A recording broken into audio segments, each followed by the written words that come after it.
Halo, selamat pagi teman-teman semua di seluruh Indonesia. Jumpa lagi dengan saya Singgita Madi di Surabaya. Teman-teman sekalian, pagi ini saya beruntung berjumpa kembali dengan Bapak Johnny Johnson yang sudah sangat berpengalaman di dunia bisnis asuransi. Nah, mari kita sapa Pak Johnny Johnson. Apa kabar, Pak? Halo Pak Pagi. Singgi. Kabar baik ya, Pak ya? Sehat, terima kasih. Teman-teman sekalian, saya ingin menanyakan beberapa pertanyaan untuk Pak Johnny. Antara lain, Pak Johnny, sebenarnya cara kerja asuransi itu seperti apa, Pak Johnny? Kok saya lihat ya, ada satu nasabah itu baru membayar premi beberapa bulan, ya misalkan preminya 1 juta sebulan. Baru membayar premi 6 kali, 6 bulan ya berarti ya. Ternyata jatuh sakit, nggak disangka-sangka masuk rawat inap sampai lebih dari 10 hari. Dan karena tergolong sakitnya itu agak berat, biayanya sampai habis di atas 100 juta. Nah, bagaimana cara kerja asuransi itu? Apa ndak rugi ya Pak Johnny ya?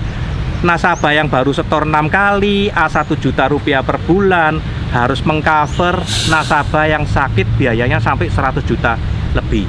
Itu cara kerja asuransi seperti apa Pak Johnny? Jadi gini Pak Singgi, asuransi itu ialah sebuah industri yang membantu apabila seseorang mengalami musibah. Jadi orang yang masuk asuransi itu harusnya orang sehat. Dan saat dia orang sehat, dia tentunya juga harus punya uang. Kalau dia nggak punya uang ya nggak bisa gitu ya.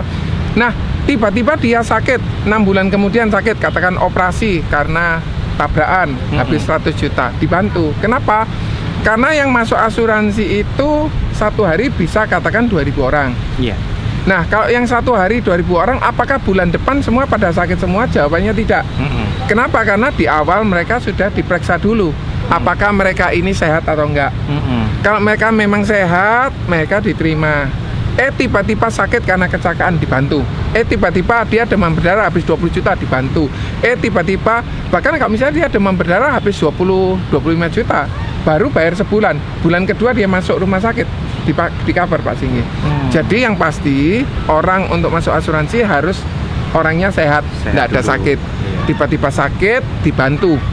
Tetapi hal yang penting yang kita harus terapkan dalam mengedukasi nasabah ialah kita tidak boleh bohong. Contoh, ada kejadian seseorang itu pernah patah tulang di tangannya. Nah, saat dia patah tulang di tangannya, dia lupa lapor, bukan menutupi, tapi dia lupa. Nah, katakan 2 bulan kemudian dia masuk asuransi, akhirnya setelah 2 bulan dia masuk rumah sakit. Sakit, dia main basket, ketatap, terus kemudian rahangnya goyang atau bergeser. Dia berobat, akhirnya asuransi tahu bahwa dia pernah patah di tangan dan tidak lapor. Akhirnya asuransi nggak bayar. Artinya gini, orang yang masuk asuransi harus jujur. Saya pernah ditipu sama nasabah Pak Singgi. Kebetulan ini nasabahnya agen saya sudah keluar, akhirnya saya bantu karena nasabahnya tutup usia. Nah, singkat cerita, nasabah tersebut ambil asuransi katakan di Januari. Di bulan 7 meninggal dunia. Katanya, pengakuannya dia keluar dari kamar mandi, kepleset, terus kebentur kepalanya, meninggal dunia. Wah, saya ikut prihatin, tetapi saya mencoba untuk supaya klaim tentang kecelakaannya, kan jatuh kepleset, yang klaim tentang uang pertanggungan jiwanya itu bisa cair. Ternyata setelah diselidiki, kenapa kok lama ya? Dia itu kejadiannya di Nganjuk. Saya perjalanan Surabaya Nganjuk dan saya bantu sampai kalau bisa selesai. Singkat cerita, dia sudah tanda tangan form-formnya, saya masukkan ke Rumah Sakit Husada Utama. Dan saat di Rumah Sakit Husada Utama, ternyata Rumah Sakit Husada Utama menolak surat keterangan dokter ini untuk diisi oleh dokter. Loh, saya tanya kenapa? Kan dia perlu. Mohon maaf Pak, di sini hanya dibatasi 6 dan Bapak yang ke-7. Dan ada 2 asuransi lagi yang masuk dengan nama yang sama. Jadi dia punya 9 asuransi yang berbeda. Luar biasa ya. Terus akhirnya ketahuan saya diberitahu sama Prudential Jakarta. Luar biasa, saya bangga sama Prudential. Kenapa? Prudential memberitahukan bahwa di bulan Desember dia pernah berobat, sakitnya sama seperti yang didiagnosa. Jadi sebelum dia jatuh meninggal, sebelumnya pernah sakit-sakit dan dibayar sama asuransi. Ke-9 asuransi itu dibayar. Nah, singkat cerita, sebulan sebelumnya di bulan Desember saya dapat informasi bahwa dia pernah berobat di rumah sakit di Kediri, pakai dokter ini tanggal sekian, sehingga klaimnya mohon maaf ditolak karena dia menipu. Dia berbohong.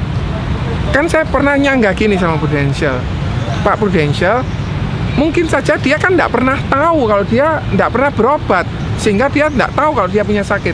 Pak, kalau dia ambil asuransi 1 bulan sebelumnya, dia kan ambil asuransi Januari, dia masuk rumah sakit Desember. Kalau dia masuk rumah sakit 1 bulan sebelum ambil asuransi, biasanya tidak lupa, Pak. Harusnya dia lapor. Dia tidak lapor, menutupi supaya apa? Mungkin keluarga ini tahu bahwa ini akan ada resiko meninggal dunia dalam waktu yang singkat. Makanya dia buka asuransi. Dan orang tersebut akan di blacklist sama asuransi, sama industri asuransi, dia tidak akan bisa ambil lagi. Kebetulan memang orang tersebut sudah meninggal. Tapi kalau orang tersebut tidak meninggal, pasti nggak bisa ambil asuransi, dan asuransi yang lainnya ditutup karena dia punya itikat tidak baik, bohong. Jadi harus terbuka pada saat jujur seorang calon nasabah itu mau mengikuti atau ambil polis asuransi. Betul. Ya Pak Joni ya. Selain jujur, dia punya uang, dia sehat, pada saat dia klaim dokumennya harus lengkap. Contoh kurang nomor rekening, tinggal dilengkapi aja pasti dibayar kok. Pasti dibayar. Oh kurang not kwitansi yang ada stempelnya. Ini ada kwitansi tapi tidak ada stempelnya. Tinggal stempelkan, kirim, pasti dibayar. Pasti dibayar. Jadi tidak ada asuransi itu yang mau menipu, tidak mau bayar pada saat nasabahnya klaim. Karena industri asuransi sudah menghitung, Pak, untung ruginya. Dia pasti cek. Kemudian orang ini bagaimana keuangannya, mampu enggak?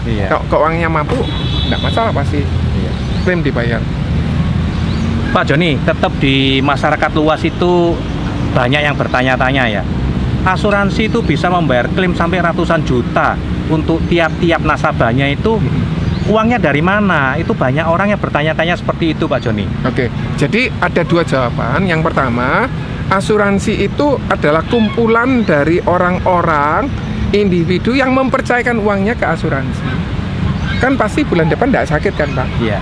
Uang itu akan dikumpulkan sama Prudential, itu yang akan nanti dibayarkan untuk asuransi. Itu yang pertama.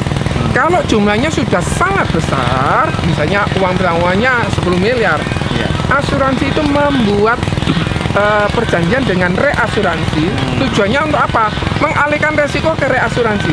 Nah, reasuransi ini hanya menerima industri asuransi, tetapi dia tidak menerima individu untuk reasuransi. Contoh, ternyata sebuah industri asuransi itu punya keuntungan 10 karena dia ada resiko yang besar, daripada dia rugi sendiri, dia alihkan ke reasuransi. Dia punya untung 5, reasuransi untung 5.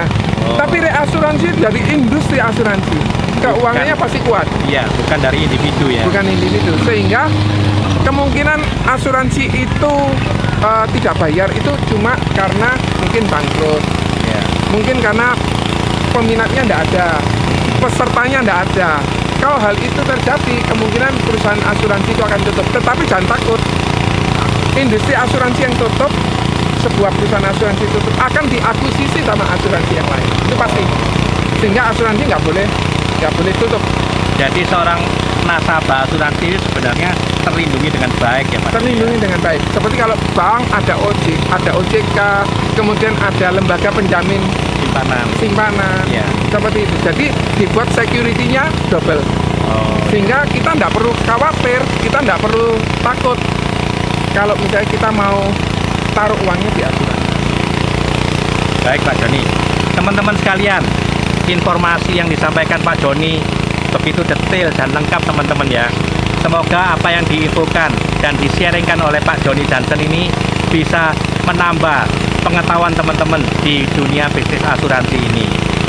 Nah, bagi teman-teman yang merasa video kami ini bermanfaat, silakan Anda subscribe dan tekan tombol loncengnya. Terima kasih Pak Joni. Terima kasih Pak Singgih, Atas semoga bermanfaat. Sharingnya pagi ini yang luar biasa teman-teman. Oke, Sampai jumpa teman-teman di lain kesempatan di video kami berikutnya. God bless you all, bye.